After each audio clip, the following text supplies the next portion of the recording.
Welcome to the podcast. I'm Ben. I'm Mae. And I'm Max, and we were had. Can you believe it? There are twists and there are turns. Defleshed is a standard death. Oh, that's fun. We were had. We were. This week on the podcast, who killed Hollywood starlet Christa Helm? Also, who gave Ben COVID? Cat's out of the bag. I thought that this video editing was smooth enough. It doesn't But look, no, it doesn't look this unnatural. is what we like to call in the biz special effects. Yep. If Future Max does it right, Ben will seamlessly be sitting betwixt us on the couch. You won't even be able to tell he's not here. You won't be able to tell. It'll just be Mae, Max, and Ben on the couch, as usual. It's pretty amazing that we didn't get COVID because we hang out with Ben literally every single Constantly. day. I had lunch with him the day before he was positive. And I got tested and I was negative, but that's because I got tested positive for the strain of not being a cuck bitch. I don't understand how we've been talking about this. You're not a cuck for getting it. What are you You're a cuck? cuck You're a in cuck. believing that you have it. I never said I believed it. You guys are the ones that don't want to hang out. That's a good point. He would have come over if we had him. Oh yeah. But if we would have allowed it. we follow the rules. You know what I mean? COVID is how does it feel? It's not that bad. I miss you guys. I miss you guys. I That's miss the worst part. The Dementors. That's like 2 weeks in a row. I know. What was it? The Dementors. Here's the thing: is you're missed. I hope the episode comes out good. This is a really fun topic. So try your best to. I mean, who are we kidding? Ben, do your usual work. I'm sure it'll be fine. It's not like. I'm going to be better with COVID. You're going to see. That's just my secret weapon. All right, Christa Helm. Christa Helm. Okay, get ready for this one. I'm going to start things off with a quick overview. Tall, blonde, and gorgeous, Christa Helm could count only bit parts on Wonder Woman and Starsky and Hutch as her high points in Hollywood, but she excelled at parties and in bedrooms in the Hollywood Hills, Bedrooms. Was she a porn star? where she consorted with the likes of Warren Beatty, Mick Jagger, Joe Namath, and the Shah of Iran. Details The of her Shah of Iran? The Shah of Christ. Iran. Details of her trysts Helm kept in her sex diary, and that is why on the night in 1977, when she was found stabbed and bludgeoned to death on a street in West Hollywood, police suspected she had been killed for what she knew. Wow. The diary, complete with a rating system for the famous men she bedded, had God, disappeared. savage. Also, tapes of her sexual encounters secretly recorded by her were also missing. Was the actress murdered because she had turned to extorting the celebrities and politicians she knew? The last lead in her now cold case is a cryptic postcard Helm sent to a friend before she died. Quote, "I am in way over my head here," she wrote. "I'm into something I can't get out of." What? Yeah. Wow. End of episode. I Great. mean, That let was me tell you efficient. something. I realize that I put this paragraph in the beginning and I give away a lot of the exciting parts of the case. But I'm going to go into big details here. So she's not a sex worker. She's just somebody having a lot of sex. She's not a sex worker, although we will get into the point, the thing. She was hanging out with this guy in New York City that ran a modeling agency that was like that. That's how she got. She became a lot. The Shah of Iran was really using her services. Are you saying it's like code for an escort It was service? code for an escort service. That understand. was the rumor mill. They were the escort service was used by parties. And who was the big studio whatever? Who was that artist? Pollock. Unite. No, who was it? R. Kelly? The big studio? No, like the studio doing cocaine in studio whatever. Oh, Studio 69 54? or 54. There we go. But who were the famous artists that went there? Was it Jackson Pollock or was it the guy with the B name? Yeah, what the fuck is his name? Why are we... Wasn't it like Andy Warhol? Warhol. Yes, Andy Warhol God and those damn it. people. I'm also The recall today. I'm hungover. Yeah. I'm not a... I feel I'm not fine, firing on all but I'm just an cylinders idiot. I'm sharper than ever. I'm telling you, this thing really gets the COVID synapses going. brought him back. Can I ask you guys this? How did we feel about my true crime voice on the beginning there? Did you notice a difference? Of course I noticed a difference. How did it Yeah. feel? It was Did it fun. feel good? Okay, good. It was fun. That was your true crime voice? I thought it was more like an E! Hollywood Oh, Kind yeah. of like I guess, yeah, it could go either way. But I just wanted to. You can see it on Forensic Files. Yeah, thank you. Yeah. Thank you.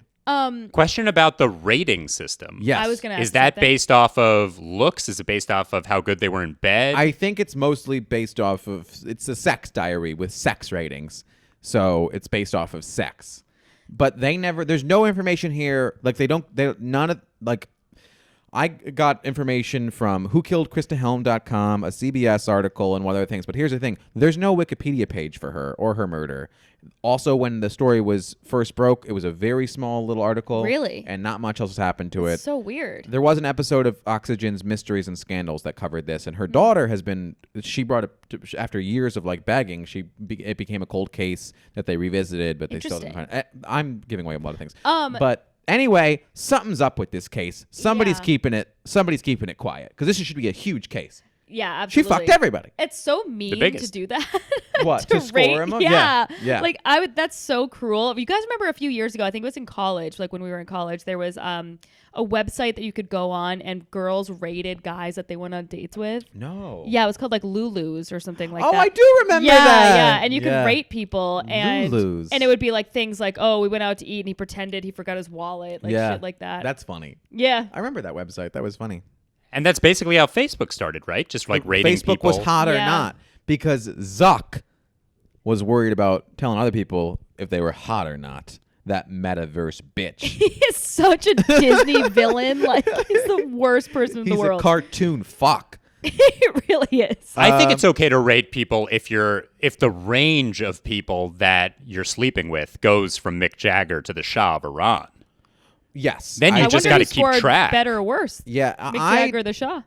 I also, and she was attractive. Okay. I think it's more meaningful if a hot person is doing rating. I'm sorry to say it. Yeah. Is that wrong to say? Well, ugly people are just happy to be there. Oh! What's the thankful score? All right, should we get into it? All the dirty deets? Yes, please. Well, we already know the All right. Is fucking there a thing. published Yeah. copy of this diary? No, anywhere? it's not at all public at all. There's no mention of the scores or how the scoring system worked. And I've talked this throughout the day. I've mentioned it to people that like I'm like covering this like interesting story. And their first question is, how does she do the scoring? Right. And there's nothing. It's not about longevity. I don't have any idea about the scoring system. Damn. And that's all I'd like to know. Yeah. I'm of sorry. course. When it's your turn and you're telling people things, you refer to it as covering this story. Yes, as a journalist. As a journalist. The most inflated sense of what the podcast is. Oh, I'm sorry. Fake news CNN calls themselves journalists, but I can't. Suddenly the bar has been raised. That's fair. All right. So there was an episode of Oxygen. This is Oxygen Channel, Oprah's network. Mysteries and Scandals is a TV show there that focused on her untimely death.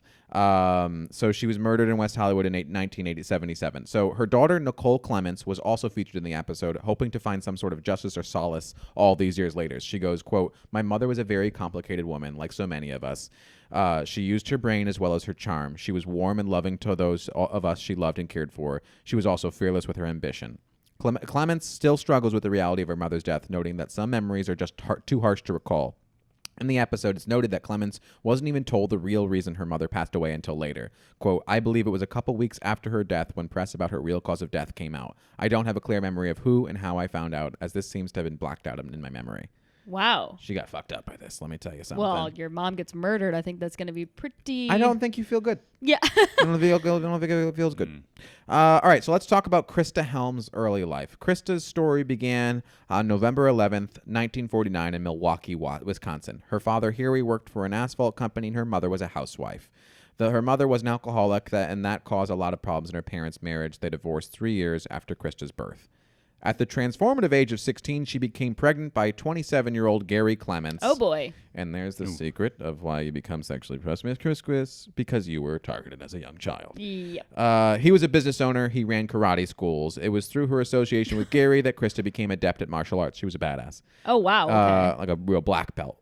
Krista and Gary were married soon after she became pregnant with his child. The ceremony took place in Chicago. Marital bliss was short-lived. Gary left a pregnant Krista the day after their wedding. Oh, my God. Wait a minute. Yeah. So they got married. She was pregnant, and then he just dipped? 27-year-old businessman impregnated the 16-year-old girl, shotgun weddinged her, and the next day disappeared. Oh Wait, my businessman? I thought he was a martial God. artist. No, he owns the He martial owned arts the martial stores. arts schools. You have to trust Stores, that he was I probably said. the stores. I'd like to have one martial arts, please. He owned the schools, but you have to assume he was a sensei. Yeah, he's got to be the sensei. He's but gotta he be the doesn't. sensei. Gary sounds like a white guy. Was he? Yeah. Oh, I'm sure in the 70s they were really worried about culturally appropriating karate. Have you guys ever done karate? I did for 7 years. Oh wait, I think we covered this on another episode. Yeah. That's so funny. For 7 Why years? are we talking about karate all the For time? 7 years. It comes up. 7 years. So you could really fuck someone up. No, you've seen me move. I don't. But That's isn't true. that part of like? No, okay. That's all I part don't of think it. That's right. Let me But tell you maybe something. you're just I one will of those say, guys. when I started taking kickboxing classes, I was better than the other people, just from the formation of it. But Yeah. do I want to get into a fight? No. If I was ever Yeah. hit, I would be upset. Oh my god. Yeah, but you live on the Upper East Side. The other people in your class were probably like 65-year-old women. I don't know. Oh, some of them were young girls. But I was really hitting the bag better than them. Let me tell you that. Okay, so this guy fucking ditched. Years later, Krista would tell her daughter and others that Gary had been killed in a motorcycle accident not long after fleeing from the family. She moved to New York, basically, searching for a better life. For Oh her my and her gosh. daughter. Okay. All right, New York So does City the marriage life. get annulled, I guess, if he just walks out after day one? I don't think in the 60s Did she again. bring I her don't know. daughter to New York? She brought her daughter to New Okay. York. It's not always clear if her daughter's with her or not. I don't think she's. I think Mm. she kind of leaves her with New York when she moves. Okay. And this is the daughter that's been on the oxygen program. This is Nicole. She had one daughter. Okay. Okay, so New York City. She always used strategic relationships with rich dudes, starting from the jump. While she was living in Manhattan, she met a wealthy producer named Stuart Duncan. Remember that name. For all intents and purposes, Duncan became her main financial supporter. Duncan's family started the Leia and Perrins Company. You might know them as the organization behind the famous Worcestershire sauce. Okay. But he had no intentions of Yeah. following in their footsteps. His ambitions lived in the realm of stage and screen production. Duncan's third attempt at producing a successful play turned out to be The Charm. Prior to opening, he offered Krista a financial stake in its future success. The play was Godspell. You know that. Godspell was know? Godspell's a Wow. famous play. Oh, I don't know. It was a great success. Godspell And she made launches the career of Eugene Levy, Martin Short, Oh, wow. Gilda Radner. We're talking. Yeah. She made a considerable time. profit from that. So the Shah is frequently associated with Krista's life story as well. She was pictured wearing jewels she claimed had been gifted to her by the Shah. Her daughter remembers being in the company of the Shah during a trip to see her mother. In fact, nearly everyone associated with Krista knew about her ongoing trysts with the Shah. Okay. Was it like against his religion to be with her? Like, Well, was he was it just public? the Shah of Iran. But it was like, a lot of people claim to have trysts with the Shah of Iran. I think the Shah was like fucking everybody at the time. Really? I've claimed it. yeah, I've Yeah. definitely said it claimed it. before. Like- I think Yeah. I've heard you say that. Yeah. Yeah, Ben lost his virginity to the Shah of Iran, I think. This is I didn't copy this part of the article, but this is when she meets this guy who's like another producer type, but also runs this modeling agency, and he's Okay. able to introduce her to a bunch of people. She also hooks up with him later in LA too, and he's like, I'll introduce you to everybody you need to know. This guy's just like a cool, he's just like, we're all fucking, here's a whore, that kind of guy. Eesh. Yeah. Okay. Um, Is that cool? no, that's not cool. yeah.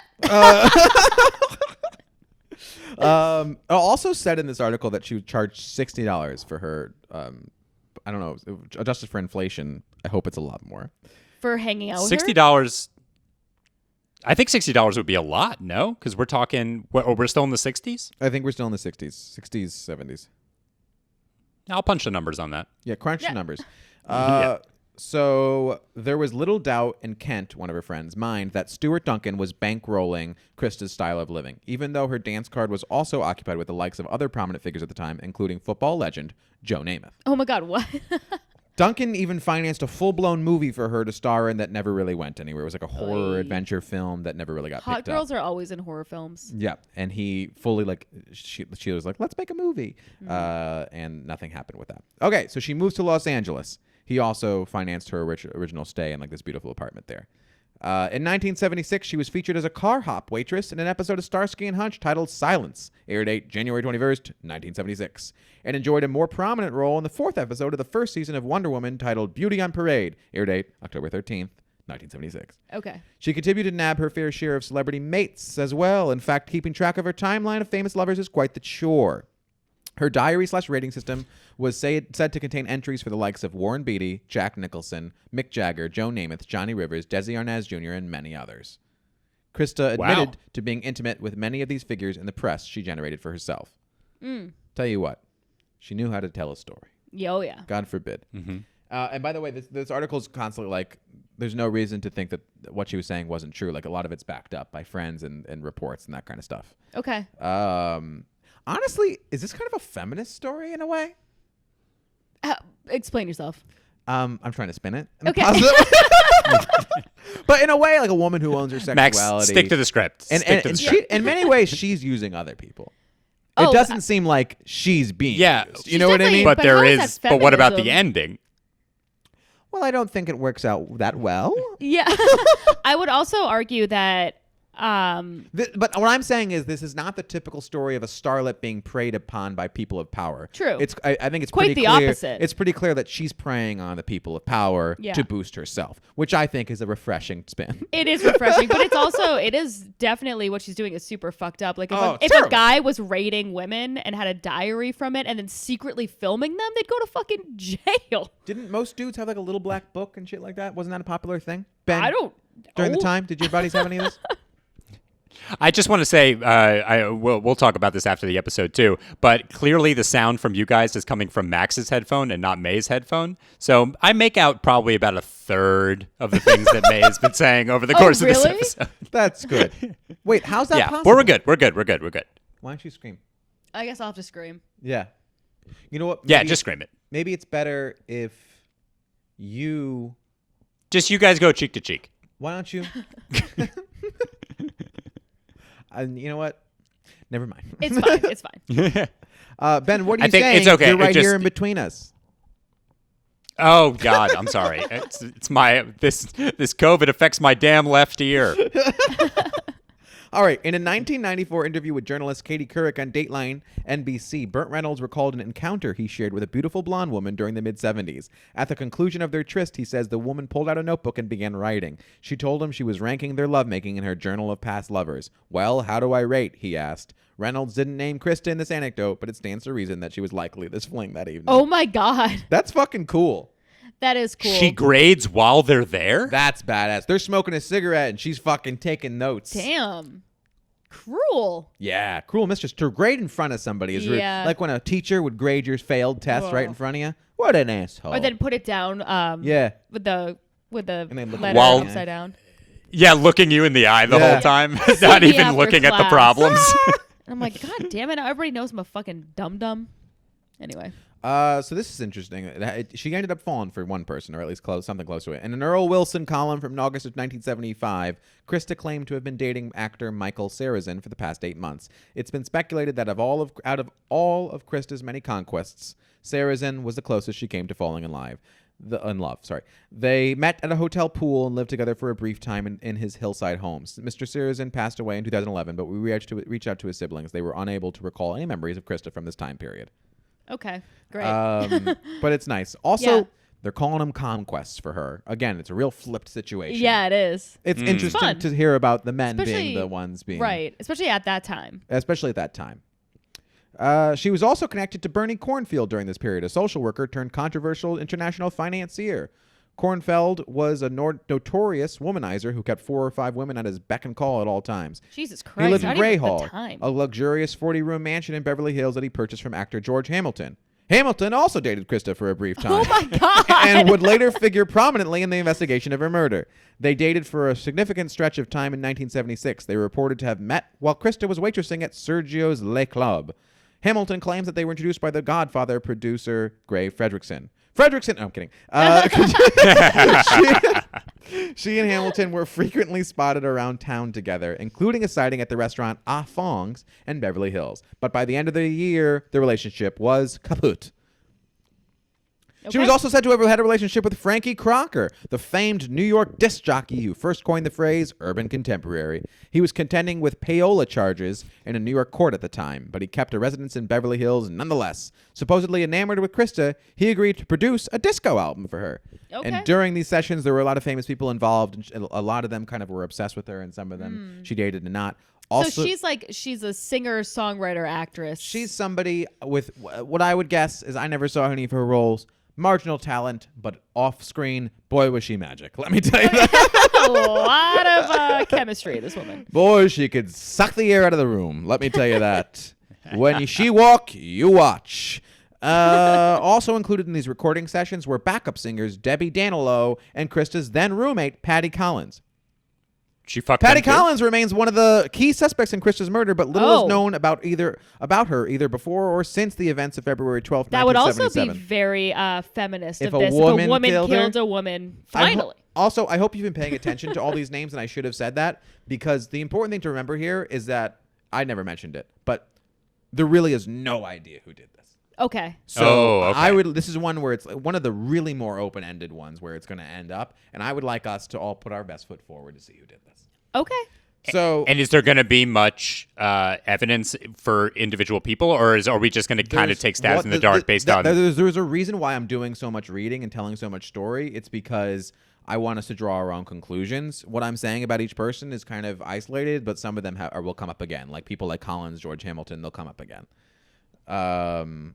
So Patty Collins, her roommate and backup singer, disappeared without a trace directly on the heels of her murder, Krista's murder, and has never been found or questioned, which is not true because they ended up questioning her during cold case, and I'll bring that up later. Well, they questioned someone who they think is Patty Collins, which is interesting. We'll get into that.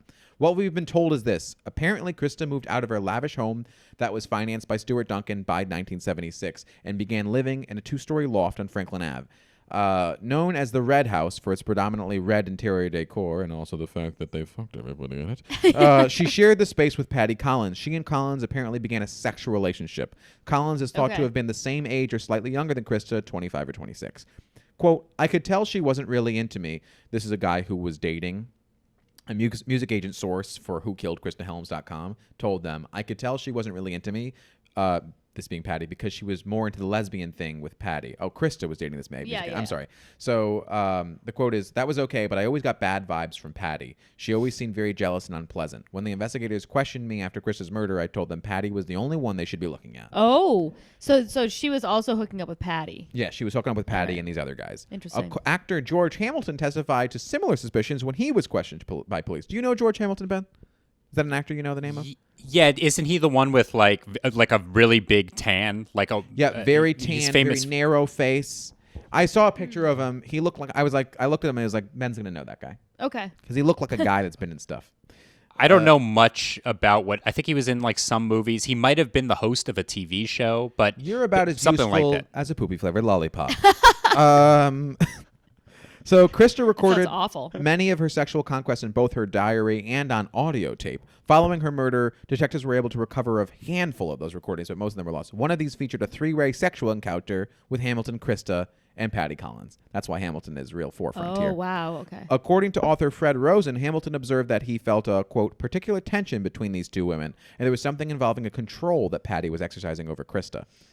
Krista's roommates in the months before her death, Stephanie, also told us she got a bad vibe from Patty. This might be a pile-on situation as well. But Patty's disturbing presence wasn't the only source of tension in the recording studio. Blair Aronson, the keyboardist, was also sleeping with Krista, as was another bandmate we are not permitted to identify publicly at this time. Meanwhile, Are you serious? Yeah.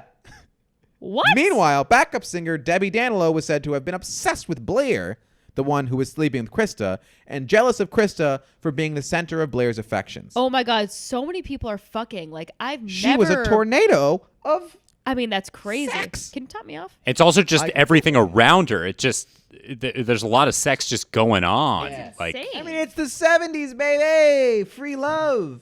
You know, it's funny. This is the first time that we've done a story. How much? Oh, that's good. Oh, that's going to do it.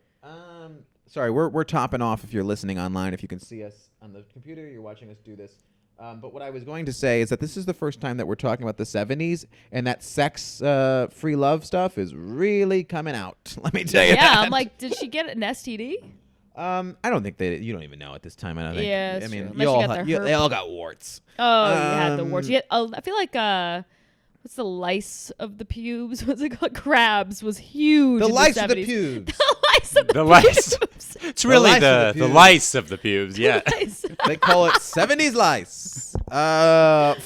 My friend got it recently. You can't get crabs in 2021. He did, yeah. And well, he was living in Connecticut, and he was like hooking up with a lot of like old dudes, and apparently they gave him crabs. It's like, It's like a relic. Do you have to have a bush to have crabs to get crabs? Or can you get crabs in your ass if it's dudes? I'm not sure. Can you ask him? Let's ask bring him on the line. All right, we got this guy on the line. Crabs in the ass, sir. All right, sorry. Back to this murder. Following Krista's murder, Blair, this is the guy that she was sleeping with, but the other woman was jealous of. Blair offered investigators a startling observation. The night prior to her murder, Blair claims that he slept with Krista in his apartment. In the midst of their lovemaking, they caught a sight of Danilo. Wait a minute, Blair is a man. Blair is a man. Okay. Last name? Blair Aronson. Oh, okay. The keyboardist. They caught sight of Danilo, that woman, the other woman involved that was obsessed with them, who was standing outside the window looking in on them. It was a creepy moment that took on greater resonance once Krista was found dead 24 hours later. Yeah, no kidding. The findings contained in Krista's autopsy report contradicts Blair's story, however.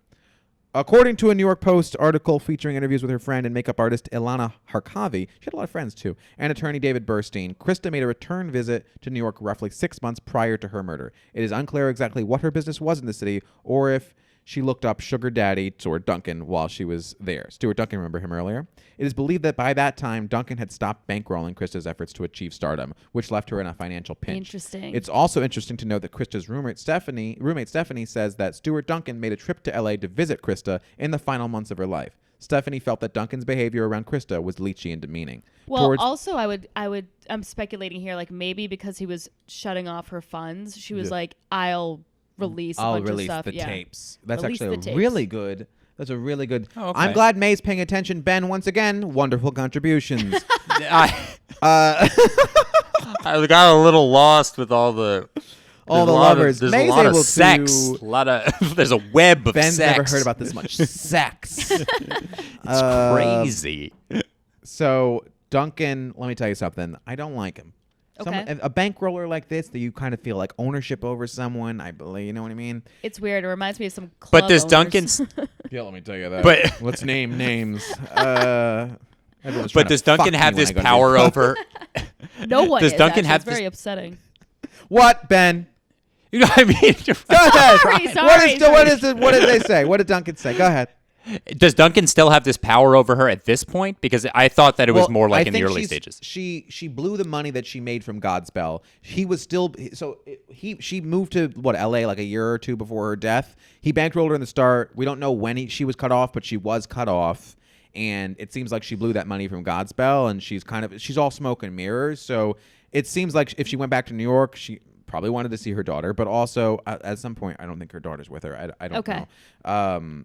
It's probably for the best that her daughter's not involved with all of this. Yep. But I would posit that she was also probably saw him and was probably trying to get the money back. Yeah. Absolutely. Towards the end of 1976, around this time, that Duncan had been there and was leechy and demeaning, and like all that stuff was happening. Harrison, she's fucking everybody. This is recording the album. Krista's childhood friend Darlene received a postcard from Krista. It read, quote, "I'm in over my head and I might need to disappear for a while. If anything happens to me, please take care of Nicole." Oh my God, that's insane. She sent out a postcard that was like, "I'm about to get got." That's insane. So she knows. Well, she's dead. She knows but, that someone's she after would her. know. Someone's after her, which would kind of that leads credence to the blackmail thing. It seems like she's in way over her head. Possibly she's going after somebody. I think so. Maybe that band member that would not be named. That's suspicious. Like, who cares at this point? I mean, she's fucked half Hollywood. Names. Name Yeah, she names. fucked that. Yeah, honestly, if you didn't fuck her, you should feel like a fucking loser. All right, let's talk about the actual murder. Okay. Krista was attending a party with Stephanie, her roommate, remember? Her last Yeah. roommate, in Laurel Canyon the night of February 11th, 1977. When she spoke to us, Stephanie said that something had obviously spooked Krista at that party, when us being whokilledkristahelm.com. Okay.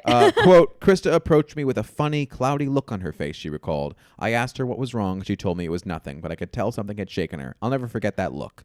Stephanie was going to spend the weekend at the beach with her then boyfriend, so she gave her car keys to Krista. Imagine having a boyfriend then. What a fucking loser. Yeah, right. Stephanie then left Krista and does not know how much longer she stayed at the party. We don't know if Krista, when I say we and things like that, this is whokilledkristahelm.com. Okay. Which I guess we're a part of now. We don't know if Krista made additional stops after leaving the party, but we do know where her journey ended. In the early morning hours of February 12th, 1977, Krista drove to Sandy Smith's house. Sandy Smith was like one of their friends at the time, at 9020 Lloyd Place in West Hollywood. She parked in front of the neighbor's house. Investigators say she was traveling at an advanced speed because her tire was blown out on the curb. However, in the photos of the scene from that night, the tires are visible and do not appear to be blown. Regardless, if Krista was driving erratically, it could indicate that she knew she was being followed. Krista was attacked from behind with a significantly sized butcher knife and a blunt object on the other side of the property from where she parked. Her body was partially tucked under a parked car belonging to Sandy's live-in girlfriend, Nancy. Trained in martial arts, Krista fought hard against her attackers. In the end, the ferocity of her killer proved too much. Who killed Krista? Oh, did she learn it from said a lot of From shit. the karate Yeah, guy. from the karate guy. That's the that one left good thing her. that fuck ever gave her. Let me tell you that. And her daughter. Let's hope the daughter learned karate too. Let me tell you that. I know, right? A man named Thurman Brooms happened upon happened upon Krista's body around 1:30 a.m. and he claimed he was standing above her when she drew her last breath. Oh my God, what? He knocked on the door of Sandy Smith, but received no answer. He then drove to the nearest police station, the Los Angeles Sheriff's Office, West Hollywood Division, and alerted them to his grisly discovery. At the time, he was the owner of Bear's Limo Service. This is Thurman Brooms, the guy who found her family, confirmed to us that he had indeed discovered Krista's body and spent the morning at the police station being questioned. On December 5th, 1979, this is 2 years later, Brooms himself would be found murdered in a drug-related assassination. Oh my God. I don't think they ever really found. They arrested somebody. I don't Maybe think she was involved. Was she involved in drugs in any way? Is there any evidence of that? there was or never no? really mention of drugs. Actually, in her autopsy, there was nothing in her body. Even though she was at a party, there was okay. no alcohol or barbiturates in her system. Oh, interesting. Wow, 70s. 70s. Yeah. She was Surprising. Imagine Stone Cold sober fucking the world, huh? Yeah. That's why she was taking meticulous notes. She remembered everything, every detail. She's a good student. of Let's sex. talk about the. Well, I think we're all a student of sex. You know, you never stop learning, especially when you never have it. Sorry. Krista's purse was missing and never recovered. This has led to speculation that the attacker might have been after her diary, which Krista is said to have kept in her possession at all times. Okay. Detective Larry Gansey was assigned to the case from the start. At all times. Yeah, listen. You ever need to just kind of look on how big was Warren Beatty's dick? 8. It's like her iPhone. You never have to wonder. From the start, it was obvious that the murder was carried out with a great deal of rage. It looked like a personal killing and not a simple mugging gone wrong. Krista displayed a series of defensive wounds on her hands, arms, and shins. It appears as though she used her karate training to fight back hard. She also showed signs of being beaten with a blunt object about the face and head, which opened the door to the notion of two killers working in tandem. Okay. The original investigation went absolutely nowhere. In fact, their main suspect, which they bring up again in the cold case, but it also goes nowhere, was that like around these like same couple streets, there was like a famous serial killer killing Oh, interesting. around then, but the motive isn't there, and the way of killing is completely different. But the motive for the serial killer is, what was the motive? Usually they just like kill. I don't know, but there was, I don't even know, there was a high profile killing. The only reason why they thought it might have been that person was it was in a similar location, but they were very different types of killing. Right. So maybe just different weapons or different Yeah. kinds of victims or something. All right. So years later, when Krista's daughter Nicole called the LASD, Los Angeles something, asked them to pick up Sucking the case. dicks. When she asked them to pick up the case again, detectives Larry Bradenberg, another Larry, and Thomas Harris were assigned the case. They got to working on tracking old contacts and leads and reconstructing the phantom threads of a case that had essentially been abandoned decades earlier. They just Okay. gave up on this case, which also leads my credence to the fact that, like, I really feel like something was going on here. Yeah, Because that's it's like, so weird. It's a big deal. She's involved with a lot of people. when you're questioning literal famous people, she's in a wealthy neighborhood. a beautiful white woman gets murdered in a nice neighborhood of Hollywood, and she's 70s, been an yeah. actor in the 70s, you would think this would be a national case. Right. And there'd be a lot of attention. It's very interesting. It's very weird. Because it's suspicious. You would think that there would be like national coverage being like Black Dahlia again, like Right, something like right. that. You know what I mean? Like it's Yeah. like this is a case that like any other time would have been like an absolutely massive case, because the Black Dahlia, she was also like, she had even less credits than this woman having. Right. And like there was So who there would was be talk of her who would being be a the sex most worker. powerful person that she slept with? That would Other be than capable the of. Shah, the literal Shah of Iran. Well, I would what- say yeah, but the Shah at the time wouldn't it was actually- Harrison. Can I talk more about this, or do you want to tell the story, Ben? Do you want to tell the story, Ben? Does COVID-19 give you a false sense of confidence in whether or not you know? Is that No, what this baby, is? I'm losing senses, not gaining them. Okay, Ben's gonna love this one. I just chug my wine. Ben's gonna love this. I'm gonna finish it. Ben, you're gonna love this. Sorry. So one of the more intriguing leads when they do the cold case involved Tony Sirico, the actor who memorably portrayed the role of Paulie Walnuts in the hit series The Sopranos. Hey, Polly Walnuts. Yeah, Paulie Walnuts Oh, is the main. Paulie? Paulie Walnuts, Okay. the one who's like Yeah, yeah. Sirico. Aren't they all like that? Yeah, but he's really like you know. Yeah. So Sirico One of the best operated in New characters. York at the time Krista was living there, and he was apparently a member of the Colombo crime family and garnered over 24 arrests. Oh, so he was like an actual He was an mobster? actual mobster that they brought in as an Wow. actor. In the immediate, Oh, there's no doubt. I mean, that performance, he must have been. it was method. It was method. It was so method he was doing it before the show.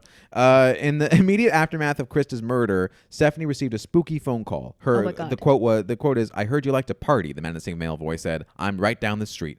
Sufficiently frightened by the call, Stephanie and Lenny enlisted Tony to stay with her for a while to keep her safe. So they brought Tony in to keep her safe. Okay. Cold case investigators questioned Sirico and asked him about a claim that he had taken furs and tapes from Krista's apartment the night she was killed.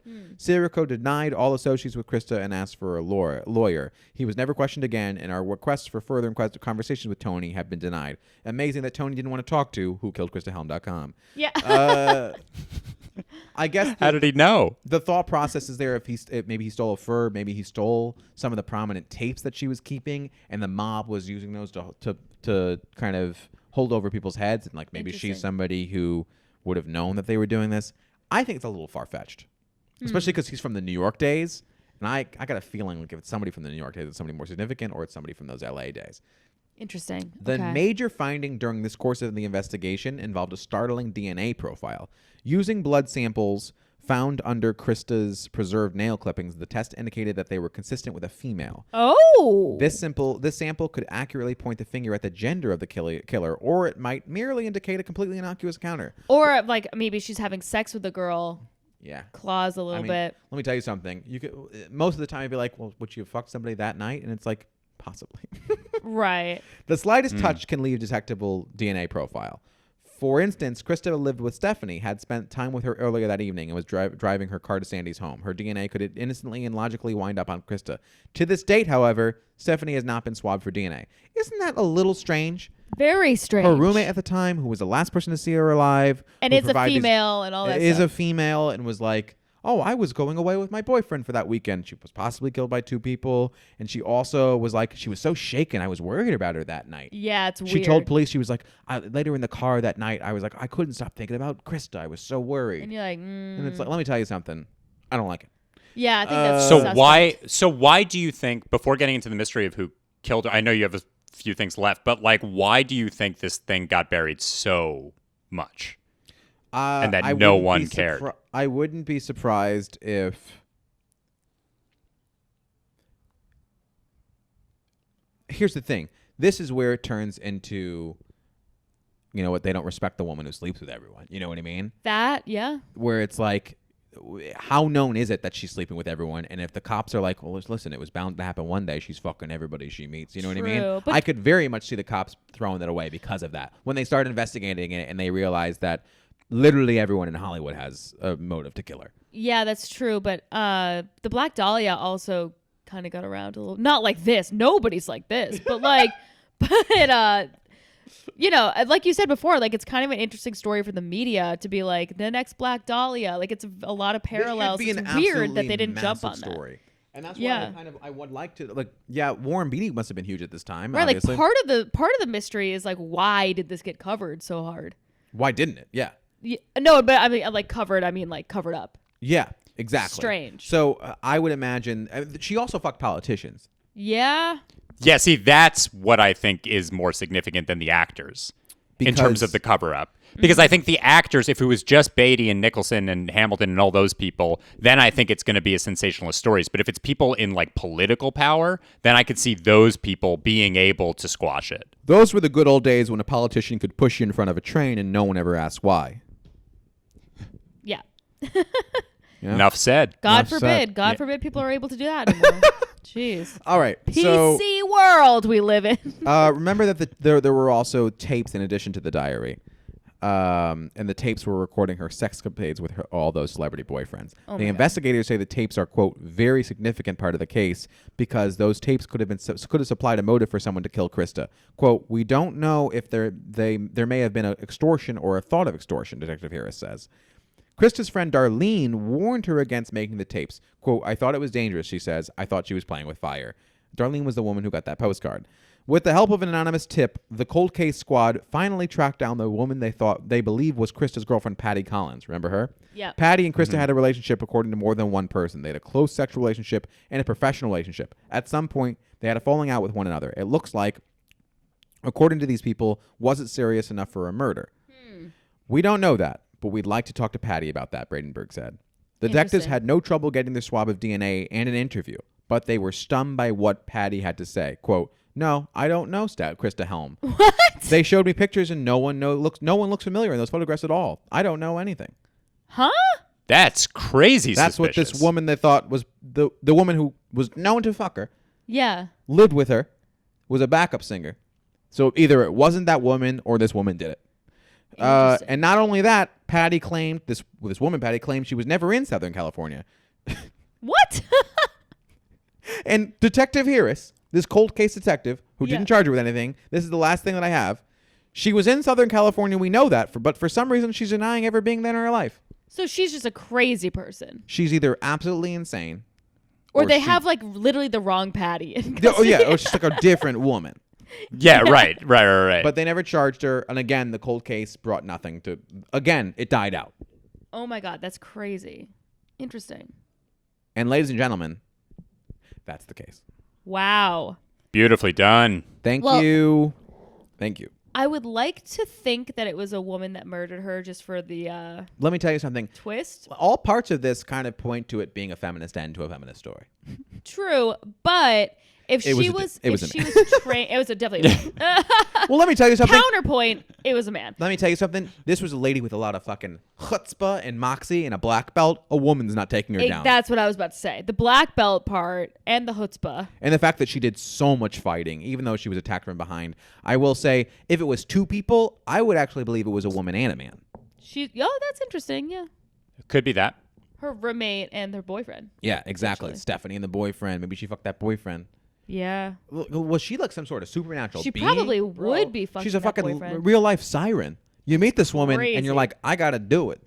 You have to fuck her. You have to fuck her. One of us is gonna have to. Every time she enters the room, the people go, one of us is gonna have to fuck Krista Helm. Fine. At least one. Well, no. In that recording studio, she fucked every single person. That's crazy. The backup singers. The actual That's nice DJ. to fuck the backup singers. They don't get much. That is nice. Well, yeah. and then let me tell you Charitable. something. You give the backup singer a taste of stardom, that Patty character, it goes to their head. That's true. I feel bad for backup singers because they're just as talented. No, they're good. Yeah. And then They're missing though. They're missing that it factor. Yeah. The sex appeal. The it factor. All right, folks. I'll remind you of some people, some of the big names. Okay. George Harrison, which Okay. was the biggest actor closest to the time of death. Patty Harrison, one of her roommates, but not right before she died. But she was known to bang her and recorded music with her. And then said. And she was said to the woman was said to have this weird obsession with her. And she said out of nowhere. Yeah, out of nowhere. And then she disappeared immediately out of nowhere. And then years later, they tracked down someone who might have been her who said, that's not me. Wait, so nobody even knows where she is? No, she disappeared directly after the murder. This woman, Patty. No one knew anything about her beforehand. Do you think maybe she got killed too? I wouldn't be surprised if she got killed too. Interesting. Yeah, maybe she got killed too. This Harrison, who had sex with both of them, and there's a tape of it. Okay. But anyway, you also have Stuart Duncan, the guy who was financing her, the Godspell guy who was financing her, who had cut her off, and he had seen her briefly before her death. Her roommate Stephanie, her roommate Stephanie's boyfriend, they were also close to her. And let me tell you something: anybody who cares too much when somebody dies, I also don't trust that. No. I know that's horrible to say. That is a fucking coming from a true sociopath. That's a red flag. Anyone who's sad when someone Weird. It's like, okay, what's this for? Attention? Yeah, it's like, yeah. Why are you saying that? There's also that guy Blair and the woman who was obsessed with him. The guy Blair who said he had sex with her the night before her murder, and that woman who was obsessed with him was outside watching. Oh my God. Okay. There are too many people with motives here. Yeah, there's But here's the thing. endless suspects. The fact that there's so many suspects, but like real, genuine suspects, whereas like in other cases, it's like suspects are like, I guess this guy could have done it. Yeah. But these are real suspects with real motive. The case was open twice, and they didn't get lit. They didn't get dicking anywhere. No. Too much. So crazy. Too many. It's like the menu at a Greek diner. There's too many options. Yeah. What do you guys think? I like the I don't know actually. The final crazy person, remind me of her name? Patty? The one that's that's just so bizarre. Maybe it's just a thing of like freaking out because you're being interrogated, but to go that far. Yeah. And she disappeared? Or Stephanie disappeared? No, Patty disappeared. Stephanie talked to whokilledchristahelm.com. Oh, I see. I definitely don't think Stephanie then, because why? Well, I don't know, because a lot of murderers go back to the scene of the crime and they get involved with the media and stuff like that. So maybe that's women a sign killers of guilt. are usually ones that are more empathetic, like to it. You know what I mean? Yeah. I could see her just kind of switching that thing in her brain, where she like, if you lie enough, you think you actually think you're helping. Yeah. Right. Right. The DNA was the woman thing, but that could be unrelated. She was known to fuck women too. Yeah. So I really, I don't want to.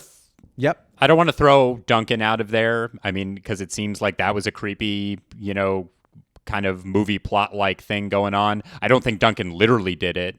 But it sounds like maybe possible that he had some henchmen.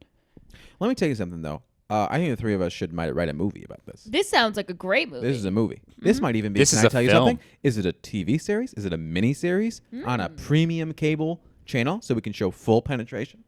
Oh, that'd be nice. Full penetration. Full penetration. Why don't we not even do this story, but just porn. make a movie with full penetration? Let's just become porn directors. You know what would be great about this movie? The soundtrack. You think? You get like some really good like It's like 70s sexy, disco. like sexy Oh, yeah. disco tracks. Plus, there's a lot of Yeah, it like musicians really in the sends you story. back. A lot of musicians in the story. A lot of celebrity. You know what's fun? I love when movies and TV have like actors playing iconic people. Yeah, That's cool. that is fun. Yes. Who would play Nicholson? Me, obviously. Yes. No, I see it. Yeah, thank you. Twist. I think we can get Efron to play it. Efron? No. Because Nicholson's not that traditionally handsome. Like, he's very, like, attractive, but he's not, Young Jack Nicholson fucked. Let me tell you that. No doubt. Did you hear me Yeah, say I did not hear you otherwise? deny it. I did not hear you deny it. Let me tell you something.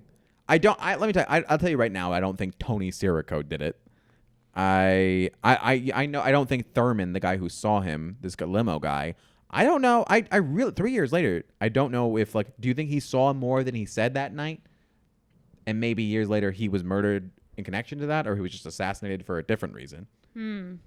But it's weird that the guy who found her body was assassinated a few years later. It's extremely weird.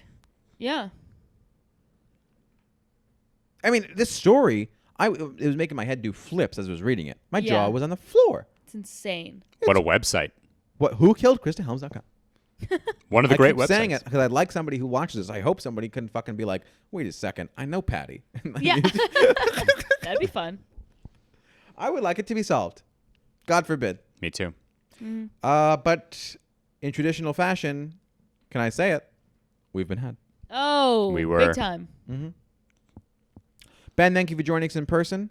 As always, it's nice to have you in the middle of us. Thank you for listening, everyone. Bye, Bye. everybody.